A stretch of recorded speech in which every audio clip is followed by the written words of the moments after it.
안녕하세요. 드라마 터는 기자의 신상민입니다. 이번 주 주제는 한국 드라마의 소재로 등장하는 구미호입니다. 과거에만 하더라도 여름이 다가오면 방송가에서는 여름철 무더위를 맞아 공포 특집을 선보이곤 했습니다. 공포 특집 하면 대표적으로 떠오르는 게 바로 전설의 고향입니다. 지금은 제작되고 있지 않지만 1977년부터 89년까지 계절을 불문하고 비정기적으로 방영됐습니다.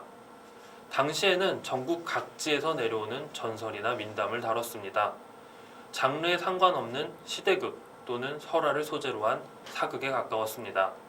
1989년 제작이 중단된 전설의 고향은 1996년 여름 한정 공포로 다시 부활하기도 했습니다. 그렇게 4년간 여름마다 찾아온 전설의 고향은 다시 2008년, 2009년 부활하기도 했습니다. 이러한 전설의 고향에 가장 많이 출연한 존재가 바로 구미호입니다. 호녀, 여우꼴, 혼몽, 구미호 등 다양한 제목으로 매년 전설의 고향에 등장했습니다.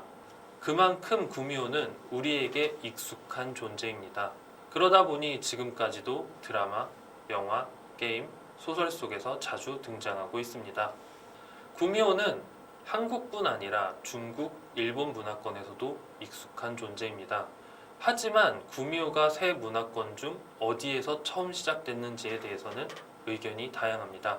가장 오래된 구미호 기록은 중국 춘추전국 시대에 편찬한 것으로 추정되는 산해경입니다. 남산경에 청구국의 꼬리 9개인 여우가 사람을 잘 잡아먹는다고 적혀 있습니다. 청구국이 과거 중국에서 우리나라를 이르던 말이라는 이야기가 있습니다. 세 문화권마다 구미호의 특징이 조금씩 다르다는 점이 흥미롭습니다. 구미호만큼이나 여우에 대한 인식도 차이가 있습니다. 한국 요괴도감에 따르면 한국 구미호는 인간으로 변해 인간의 간을 빼먹는 존재로 500년을 살면 꼬리가 갈라지고 9개가 되면 불사의 존재가 된다고 전해집니다. 문헌에는 등장하지 않고 구전으로만 전해지는 특징이 있습니다. 인간의 간을 100개 먹거나 이성의 인간과 100일을 지내면 사람이 된다는 성격은 한국 구미호만의 특징이기도 합니다. 삼국사기, 삼국유사부터 여러 야담집, 소설, 구전설화 등의 구미호로 기술되기보다는 둔감 여우 기록이 많습니다. 여우를 상서로운 존재로 여기긴 했지만 백여우는 반대로 어떠한 메시지를 주기 위해 등장하는 동물이라는 특징이 있습니다. 삼국유사에서 의자왕의 궁에 여러 여우가 들어오고 그중 흰 여우가 자평에 앉았다고 전해지는데 이는 나라가 망할 징조라고 합니다.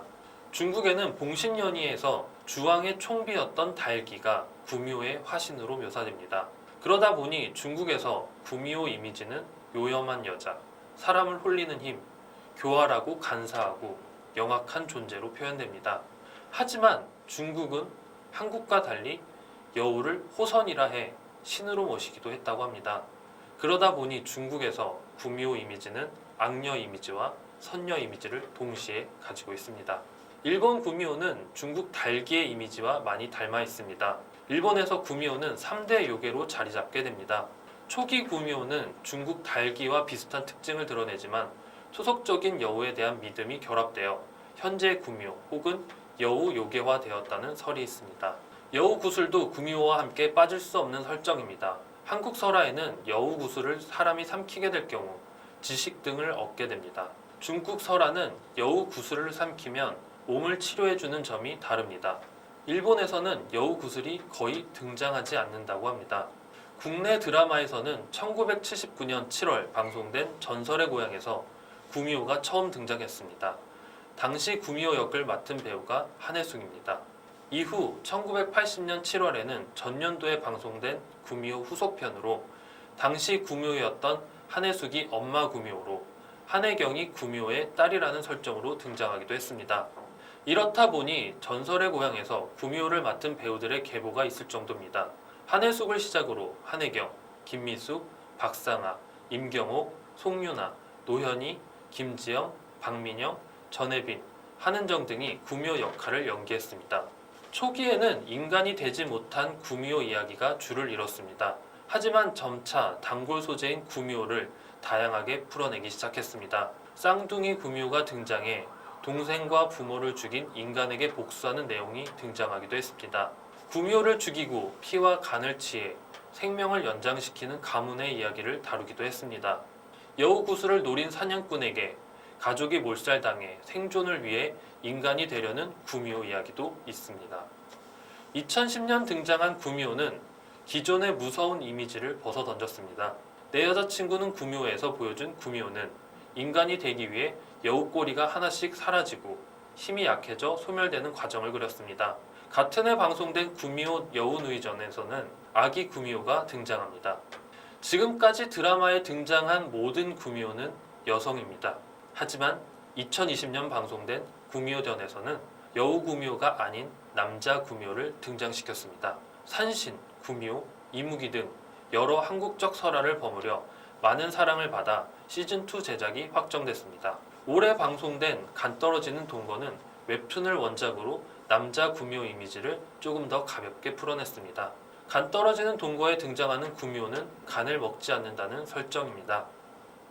조선 후기 간담이 창지를 치료하는 약이라고 잘못 알려져 사람을 죽이고 간과 쓸개를 빼가는 사건이 종종 일어났다고 합니다. 유아 유괴는 물론 성인까지 유괴당해 실록에 심각한 사회 문제로 기록됐다고 합니다. 이러한 상황 속에 간을 빼먹는 구미호라는 이야기가 퍼지게 됐다는 설이 있기도 합니다. 이런 설을 간 떨어지는 동거에서는 사용한 겁니다. 처음 전설의 고향에는 특수 분장 기술이 없어 소복을 입고 짙은 화장을 하는 게 전부였습니다. 하지만 당시 흑백으로 방송되던 시기다 보니 구미호가 시청자들에게 공포스러운 분위기를 충분히 전달할 수 있었다고 합니다. 주로 특수 분장에 의존했던 구미호는 2008년 CG의 도움을 받게 됐습니다. 그래서 2008년 드라마에 등장한 구미호는 21세기 구미호라고 불렸습니다. 특수 분장과 더불어 CG를 통해 풍성한 꼬리를 표현했습니다. 하지만 무섭다는 반응보다는 CG에 대한 혹평이 더 많았습니다. 하지만 점차 CG 분장의 발달로 인해 더욱 다양한 구미호가 드라마에 등장하게 됐습니다. 구미호가 드라마에 등장한 지 벌써 43년이 지났습니다. 그 시간 동안 기술력의 발달로 한층 자연스러운 구미호가 등장하게 됐고 다양한 이야기로 여전히 시청자들에게 흥미로운 존재로 각인되어 있습니다. 이러한 구미호라는 존재가 드라마에서 어떻게 변주될지 기대가 됩니다. 지금까지 드라마 터는 기자 신상민이었습니다.